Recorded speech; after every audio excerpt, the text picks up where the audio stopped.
कि राहुल गांधी जी के नेतृत्व में, उनकी लीडरशिप में कांग्रेस कभी जीती नहीं है। और मुझे ऐसा लगता है कि भारत को एक बड़ी स्ट्रांग ऑपोजिशन चाहिए। किसी भी डेमोक्रेसी में एक स्ट्रांग ऑपोजिशन होनी चाहिए, और भारत में ऑपोजिशन है ही नहीं। There is no opposition. Bharat में सिर्फ भारतीय जनता पार्टी है। ऑपोजिशन नाम नेहाद ऑपोजिशन है, जो फॉर्मेलिटी के लिए आप बोलते हैं कि हाँ ये ऑपोजिशन के बेंचेस हैं, वहां पे कोई थोड़ा सा कूकू कर लेता है कभी, वरना तो कोई आवाज ही नहीं सुनने में आती। उसका रीजन है, और कहीं ना कहीं राहुल जी को टाइम भी मिलेगा। आई थिंक 50-60 दिन की, कितने दिन की यात्रा है, उनको टाइम भी बहुत मिलेगा, समय मिलेगा उनको। और मुझे लगता है कहीं ना कहीं उनको आत्ममंथन करना चाहिए कि कांग्रेस का ऐसा हाल क्यों हुआ आखिर, क्यों हुआ आखिर, क्यों भारतवासी लगातार दर लगातार नरेंद्र मोदी जी को वोट दे रहे हैं। कारण क्या है इसके पीछे? कोई तो लॉजिक होगा ना, कोई तो लॉजिक होगा कि अगर एक्चुअली नरेंद्र मोदी जी भारत को तोड़ रहे होते तो उनकी पार्टी की 300 ज्यादा सीटें आती पार्लियामेंट में। उत्तर प्रदेश जैसा राज्य, जहां पे आज तक का रिकॉर्ड है कि कोई दूसरी बार किसी ने कंसेक्यूटिवली सरकार नहीं बनाई, वो बनाते। कुछ तो होगा ना जी। बिना कारण के, बिना बिना वजह के तो कुछ नहीं होता।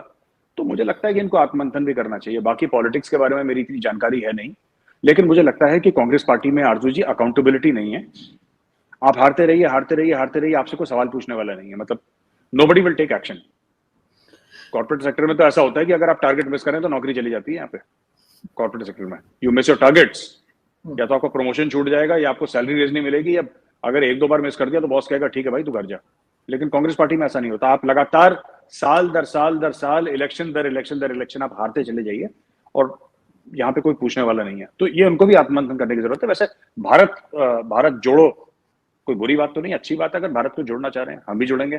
कि आपके बचपन के दोस्त जो है उन्होंने कहा कि भारत की जो फौज है बहुत निकम्मी है, तो क्योंकि रोक क्यों नहीं पाते? तो आपके ख्याल से क्यों रोक नहीं पाते? अगर यहाँ से कोई वहां जाता है, इतनी फौज जो कहा जाता है खड़ी है, तो वो उसकी क्या वजह हो सकती है कि नहीं हम उस चीज को रोक पा रहे?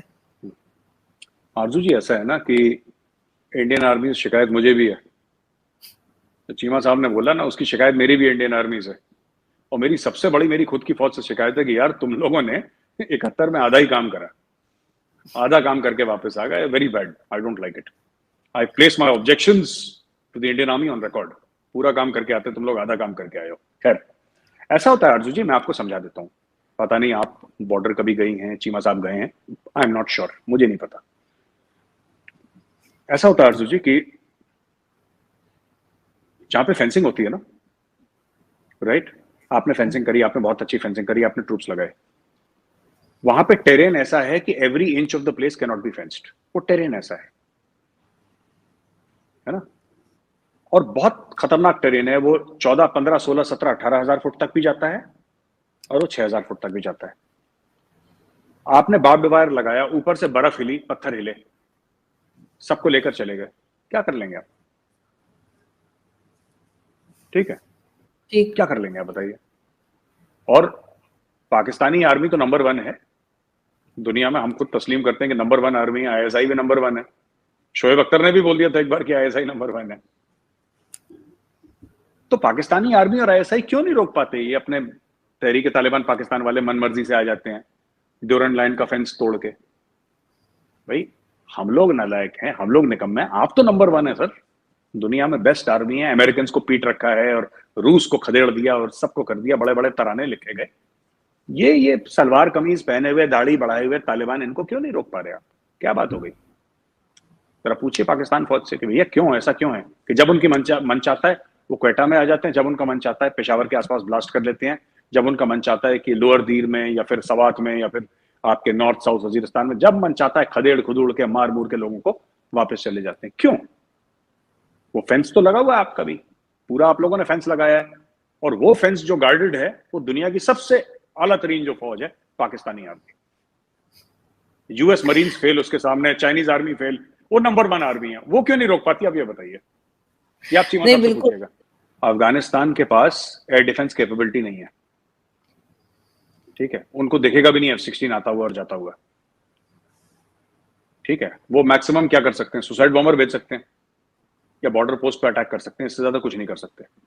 ठीक है, अब मैं आपको एक बात बताता हूं कि जो आप कह रहे हैं ना कि भारत के खिलाफ इस्तेमाल हुआ था, मैं आपको बता दूं कि आप लोगों ने कितना ज्यादा जो ज़रबे अज़्ब हुआ था, रद्दुल फसाद हुआ था, वो तो आपने खुद के लोगों के खिलाफ आपने आर्टिलरी और F-16 यूज करे हैं। जब वो बच्चे मारे गए थे, मासूम बच्चे APS पेशावर में, तो आपने F-16 आपके टेक ऑफ करे थे और आपने गांव के गांव नॉर्थ वजीरिस्तान में उड़ा दिए थे। अभी हाल ही में आप लोगों ने अटैक करा था अफगानिस्तान के अंदर और आपने ग्राउंड टारगेट्स निकाले थे उसके, जो आपको लगा था कि वहां से अटैक कर रहे हैं। 6 महीने पहले आप लोगों ने अटैक करा था अफगानिस्तान के अंदर टारगेट। तो कहने की बात यह है, और आप अपने एयर स्पेस भी दे रहे हैं अफगानिस्तान के अंदर। इंडिया में तो वन ऑफ हो गया वो अभिनंदन वाला case, that's a one of.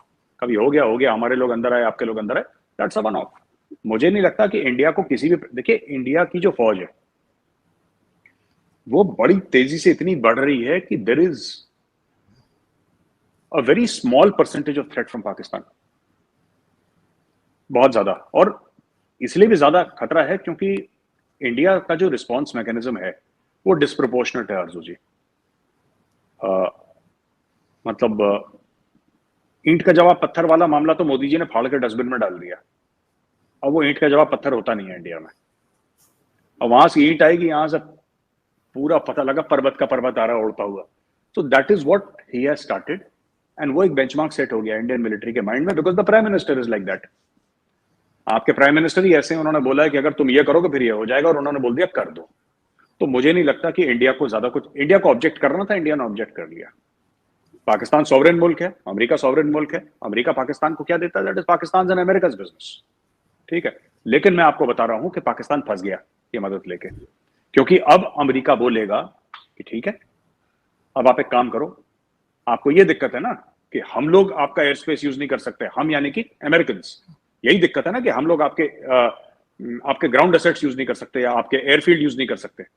ठीक है, हम नहीं यूज करेंगे, आप तो कर सकते हो, हम आपको पैसा देंगे। यही काम पाकिस्तान वॉर ऑन टेरर में कर रहा था पैसे लेके, वही काम अब पाकिस्तान इस साल करेगा और अगले साल करेगा। आप देख लीजिएगा 2-4 महीने के अंदर ये जैसी चीजें ठीक हो जाएंगी, स्ट्रीमलाइन हो जाएंगी, या maximum bye early next year आपके हो जाएगा, क्योंकि टीटीपी तो रुकने वाला नहीं है। और पाकिस्तान को एक कवर स्टोरी मिल जाएगी कि साहब वहां से हमारे ऊपर अटैक हो रहा है, हम तो जवाब दे रहे हैं, और होगा वो अमेरिका के कहने पे।